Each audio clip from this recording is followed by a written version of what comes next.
اس لفظ کے فعل ہونے کو دیکھتے ہیں تو ہم دیکھتے ہیں کہ صرف خدا ہی تخلیق کا کام کرتا ہے. سو خدا ہی برا یعنی تخلیق کرتا ہے، جو کام کرنے کو ظاہر کرتا ہے. تو جب ہم عبرانیوں کا خط دیکھتے ہیں اس کے 4 باب کی 12ویں آیت میں، تو ہم دیکھتے ہیں کہ جیسے پاسٹر شمروز نے حوالہ دیا کہ خدا کا کلام 2 دھاری تلوار سے بھی زیادہ تیز ہے، اور وہ روح سے، جان سے، گدے سے، بند میں سے گزر جاتا ہے. تو پھر وہ کلام ہماری زندگیوں میں داخل ہوتا ہے. تو ایسا نہیں ہے، آج کے دور میں ایسا نہیں ہے کہ ہم دیکھیں کہ نیا سمندر تخلیق ہو گیا ہو، یا نئی زمین، یا نیا پہاڑ، یا نیا سورج بنایا جائے. ایسا نہیں ہے، لیکن ہماری زندگیوں میں جو خدا کا کلام کام کرتا ہے وہ تخلیق ہمارے اندر ہے، اور وہی ہماری زندگی کو تبدیل کرتی ہے. سو ایسا کہا جا سکتا ہے کہ خدا کا کلام انسان کے لیے اس کے خیالات کا جو سمندر ہے اس کو تسلی بخشتا ہے. یہ ایک تخلیق کا عمل ہے. یا اس کے جو ارادے ہیں اور خیالات ہیں ان کو بھی وہ جانچتا ہے. سو یہ تخلیق کا کام خدا کے کلام کا ہمارے اندر ہوتا ہے، اور جس میں ہم معجزوں کو بھی دیکھتے ہیں. سو انسان جب بھی خدا کے کلام کو اپنی زندگی میں لیتے ہیں تو اس کی قدرت آہستہ آہستہ دیکھنا شروع کر دیتے ہیں. اور وہ اکثر ہم دعا کے ذریعے بھی دیکھتے ہیں. کسی کے پاس اگر کچھ نہ ہو تو اس کے باوجود وہ صرف دعا کرتا ہے. وہ ایماندار صرف دعا کرتا ہے اور وہ یہی خدا پر توکل کرتا ہے. تو اس کے ساتھ جب اس کی زندگی تبدیل ہوتی ہے اندر سے تو وہ تخلیق کا کام ہوتا ہے اور وہ خدا کے کلام سے ہوتا ہے. سو میرا خیال ہے کہ ہم نے جو اس میں سے سیکھا ہے وہ یہی ہے اس سوموار والے سبق میں سے کہ خدا کا کلام کیسے ہمیں تخلیق کا کام شروع کرتا ہے. بہت شکریہ. جو میں نے ذاتی طور پر اس سے سبق لیا وہ یہ ہے کہ تخلیقی کام کی جو وساست ہے خدا کی، اور اس کی جو نہ سمجھ آنے والی جو اس کی تخلیق ہے، وہ ایسی کوئی بھی نئی اور پیداواری چیزیں نہیں ہیں، بلکہ اس کی تخلیق جو ہے وہ ہماری زندگیوں میں کیا اثر رکھتی ہے، اور وہ کل، آج، بلکہ مستقبل میں بھی ہماری زندگیوں میں اپنی تخلیقی قوت کو کس طرح استعمال کرتا اور کرتا رہے گا، وہ کیا ہی خوبصورت ہے. منگل کے مطالعہ میں کہ خدا کے کلام کے مطالعہ کے فوائد کیا ہیں اس کو ہم دیکھیں گے.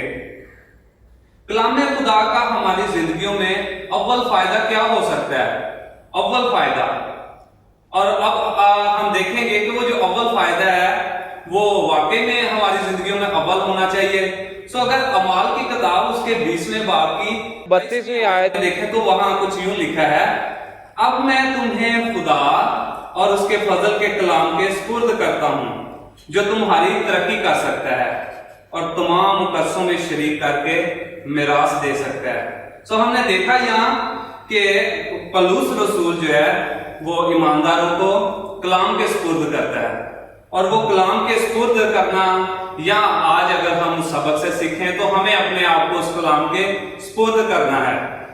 جب ہم اپنے آپ کو کلام کے سپرد کرتے ہیں تو وہی ہماری ترقی کا باعث ہے، نہ محض دنیاوی بلکہ آسمانی مقاموں پر ہماری ترقی کا باعث ہے. اور جب ہم کلام کو، اپنے آپ کو کلام مقدس کے سپرد کر دیتے ہیں اس کو سیکھنے سمجھنے کے عمل میں، تو ہم مقدسوں میں شریک ہو جاتے ہیں. ہمارے تمام جو مقدسین ہیں اور ہمارے جو باپ دادا ہیں جو ایمان میں خدا کے ساتھ چلتے رہے، ہم ان میں اپنے آپ کو جو ہے شریک کر دیتے ہیں، اور اس کے ساتھ ہم میراث میں شامل ہو جاتے ہیں.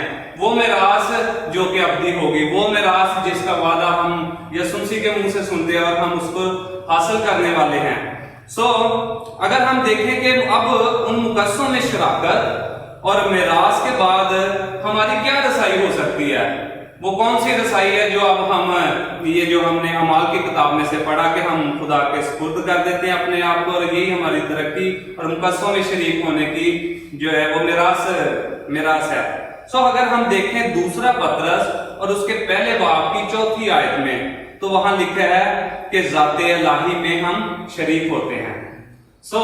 ہم نے دیکھا کہ کلام جو ہے وہ ہمیں کس طرح زمین پر مقدسوں کے ساتھ شامل کرتا ہے، اور انسان کا انسان کے ساتھ تعلق، اور پھر انسان کا خدا کے ساتھ تعلق، اور کلام مقدس کی یہ قوت کہ ہمیں انسانوں میں جوڑتی ہے اور پھر ہمیں ذات الہی کے ساتھ جوڑ دیتی ہے۔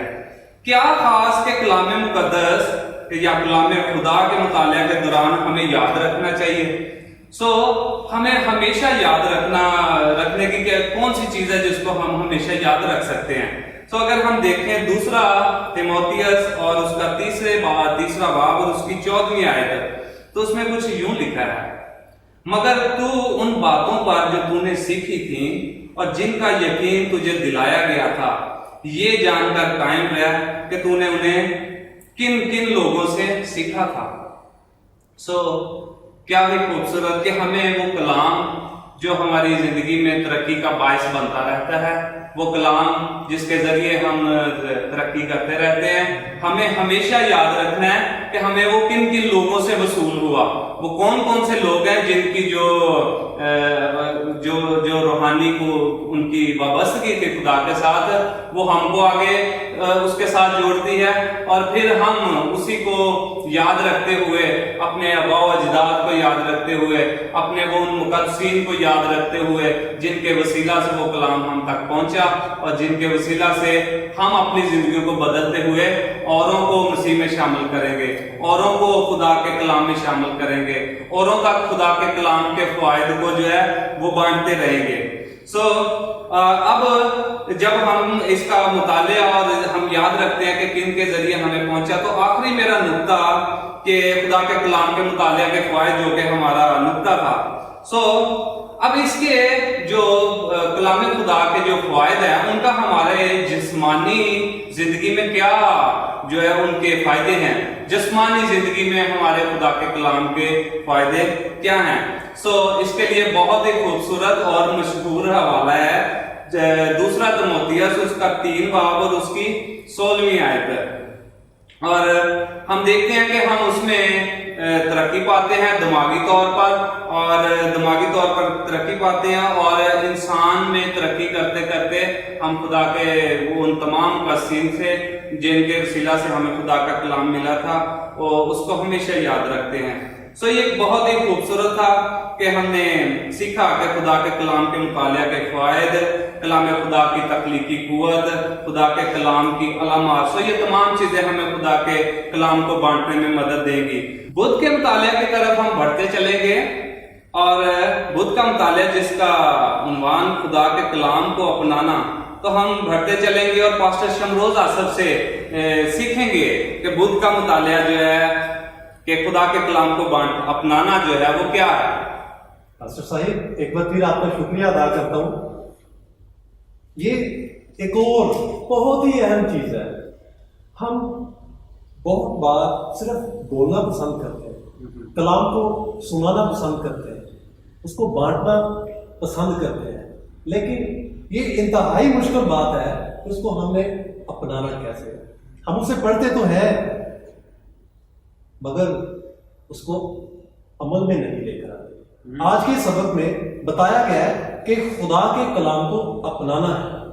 اب ہم کلام تو پڑھتے تو ہیں، لیکن جب ہم اسے پڑھتے ہیں تو ہم نے اس کو اپنانا کیسے ہے؟ ہم خداوند کے مختلف وعدوں سے واقف ہیں۔ کلام اقدس میں بہت سارے خدا کے وعدے ہیں۔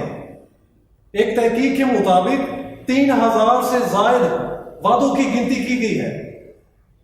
عزیزو، خداوند جس نے اپنے بیٹے کو، وہ خدا جس نے اپنے بیٹے کو دینے کے لیے ہی درگزر کیا، بلکہ ہم سب کی خاطر اسے حوالے کر دیا، اس کے ساتھ وہ سب چیزیں بھی ہمیں کس طرح نہ بخشے گا۔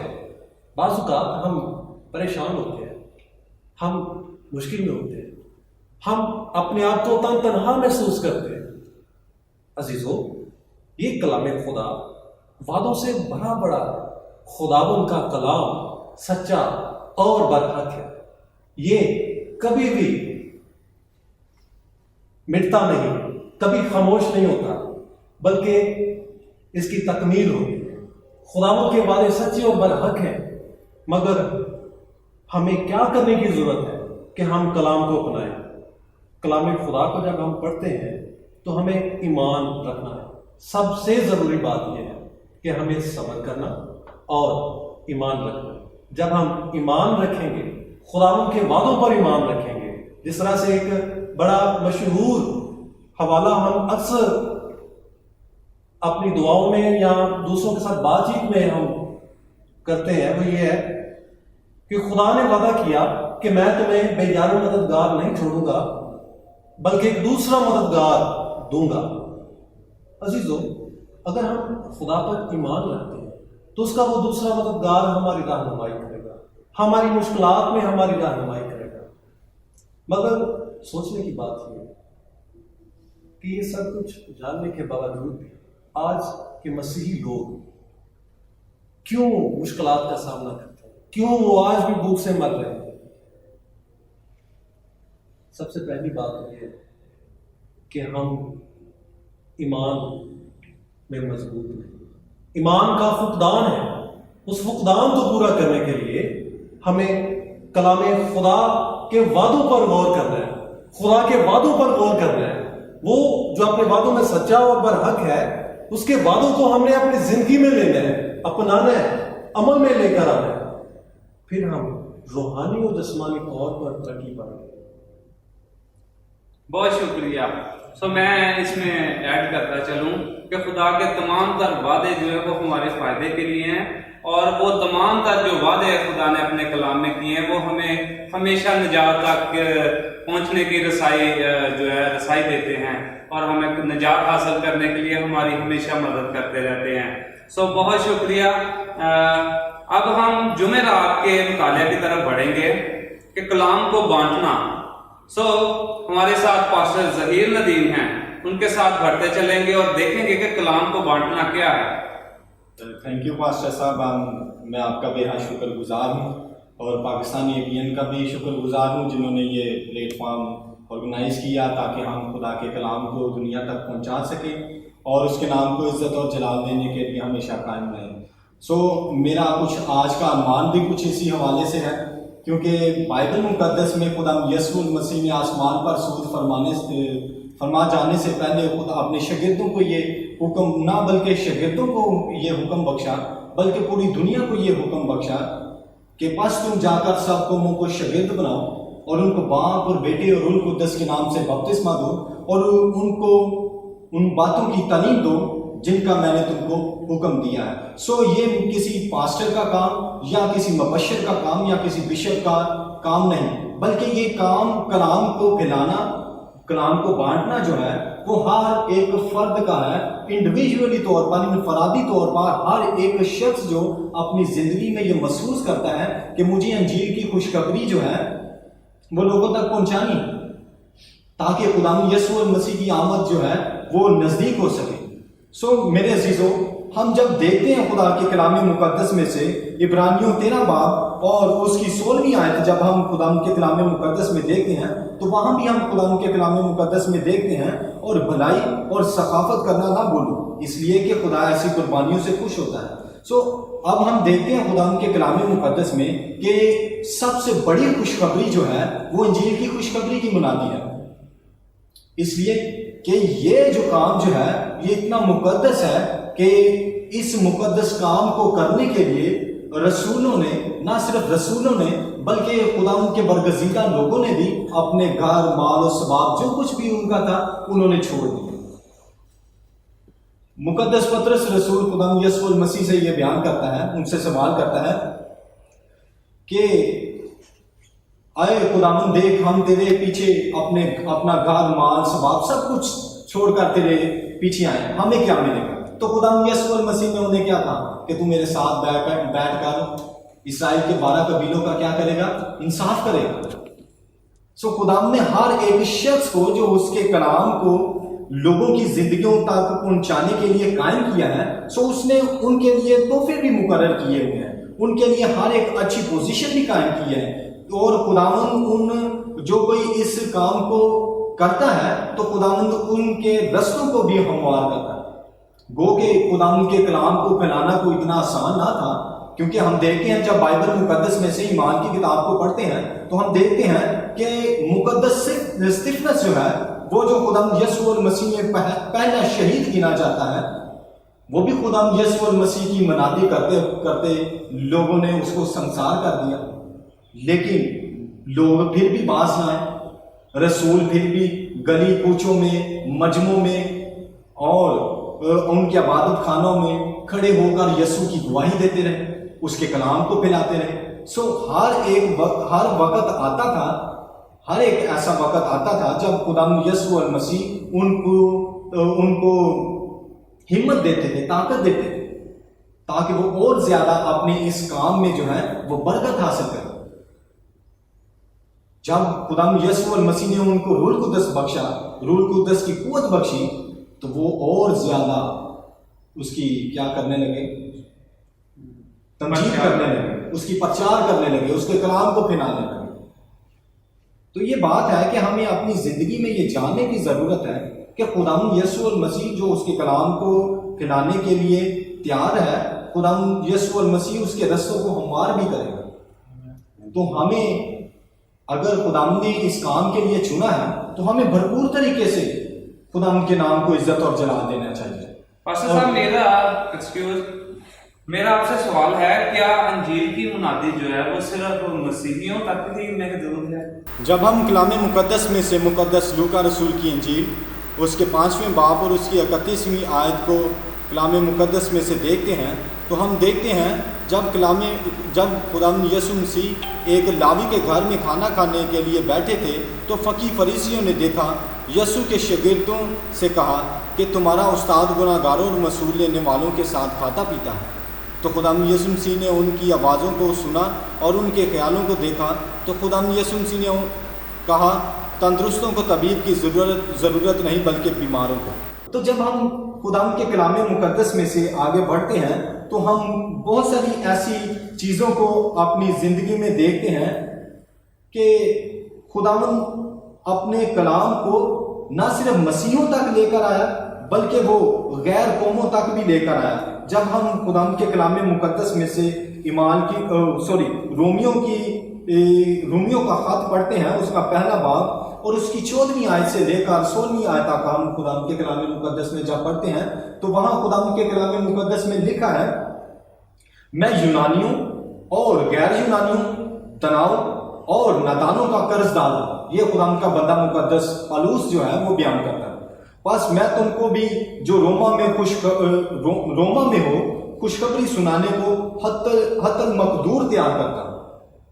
اور سب سے بڑی بات جو خدا کا بندہ مقدس پولس رسول جو ہے وہ 16ویں آیت میں بیان کرتا ہے وہ یہ ہے، کیونکہ میں انجیل سے شرماتا نہیں، اس لیے کہ وہ ہر ایک ایمان لانے والے کے واسطے پہلے یہودی پھر یونانی کے واسطے نجات کے لیے خدا کی قدرت ہے۔ تو جب ہم پہلی آیت کا اور تیسری اور اس کی 14ویں آیت کا اور 16ویں آیت کا جب موازنہ کرتے ہیں تو ہم دیکھتے ہیں خداوند کے کلام مقدس میں کہ یہاں مختلف قوموں کا ذکر کیا گیا ہے کہ انجیل کی خوشخبری نہ صرف یونانیوں تک محدود رہی یا غیر یونانیوں تک محدود رہی، دناؤں تک یا نادانوں تک، یہاں تک محدود نہیں رہی، بلکہ خداوند یسوع المسیح کی خوشخبری ہر اس شخص پر جو خداوند یسوع المسیح کو اپنا شخصی نجات دہندہ قبول کرتا ہے اور اس کے نام کو عزت اور جلال دیتا ہے اور اس کے نام سے بپتسمہ لیتا ہے، تو وہ شخص جو ہے وہ خداوند یسوع المسیح میں اول درجہ حاصل کرتا ہے، وہ خداوند یسوع المسیح سے زندگی کا تاج حاصل کر سکتا ہے، اس لیے کہ خداوند نے اس سے یہ وعدہ کیا ہے کہ جان دینے تک تو وفادار ہے تو میں تجھے زندگی کا تاج دوں گا۔ ہر طریقے سے خداوند اپنے لوگوں کی رہنمائی کرتا ہے، ان کی ہمیشہ مدد کرتا ہے تاکہ وہ اس کے نجات کے پلان میں سب شامل ہو سکے۔ تو ہمیں لوگوں کو نجات کا پیغام اس لیے پہنچانے کی ضرورت ہے تاکہ جب خداوند یسوع المسیح اپنی آمد پر آئے تو ہم لوگ یہ نہ کہنے والے بنے کہ آئے پہاڑوں ندیوں غاروں ہمیں اس برے کے غضب سے بچا دو، بلکہ ہم ہوا میں اڑ کر اس کا استقبال کرنے والے بنے۔